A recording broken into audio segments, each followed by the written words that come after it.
Let's be honest, every time Apple launches a new watch, half of us are like, I need this, and the other half are like, wait, what's even new? Well, this year we've got the Series 11, the SE3, and the Ultra 3. 3 different price tags, 3 different personalities. Let's see which one's the flex and which one's just Apple recycling last year's leftovers. So let's start with the Apple Watch Series 11. Think of this as Apple's golden child. The one that's supposed to be smart, sleek, and feature-packed, but also knows it's expensive. It comes in 46mm or 42mm sizes, in aluminum or titanium, and has an always-on Retina display that shines up to 2000 nits. Translation: you can now blind yourself and your neighbors while checking the time in direct sunlight. It's also got that fancy LTPO3 wide-angle OLED tech, which basically means your screen looks smooth while draining slightly less battery than your sanity when you see the price. And yes, it's got ECG. Because nothing says I care about my health like flexing on Instagram with your heart rate. Now let's slide down the Apple ladder to the Apple Watch SE3. This is like the budget sibling. The one you buy when you still want an Apple Watch but don't want your credit card to cry itself to sleep. It comes in 44mm or 40mm aluminum. No titanium luxury here. The display is still always on, but it tops out at 1000 nits, which means in bright sunlight you'll basically be squinting like you're reading your ex's cryptic Instagram captions. Also, no ECG app. That's right, Apple said health is important but only if you pay more.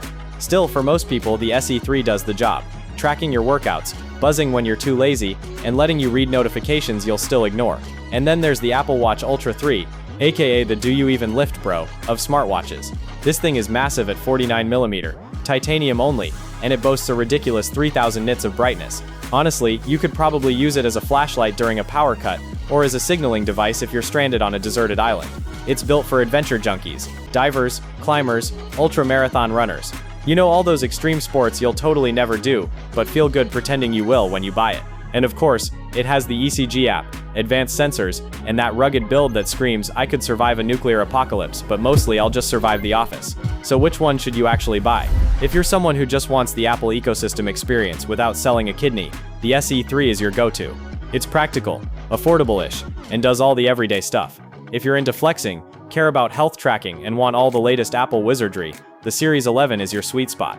And if you want the ultimate, no compromise, I'm tougher than life watch. Even if your biggest adventure is running late to Starbucks, the Ultra 3 is sitting there, silently judging you until you buy it. At the end of the day, all 3 tell the time, buzz when you're inactive, and remind you to breathe, which is ironic, because Apple also makes you hold your breath when you check the prices. So which one's the flex?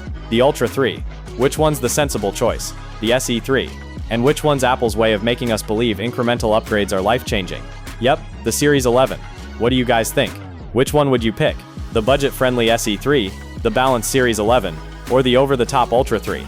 Drop your pick in the comments, because I need to know how many of you are actually climbing Mount Everest this year.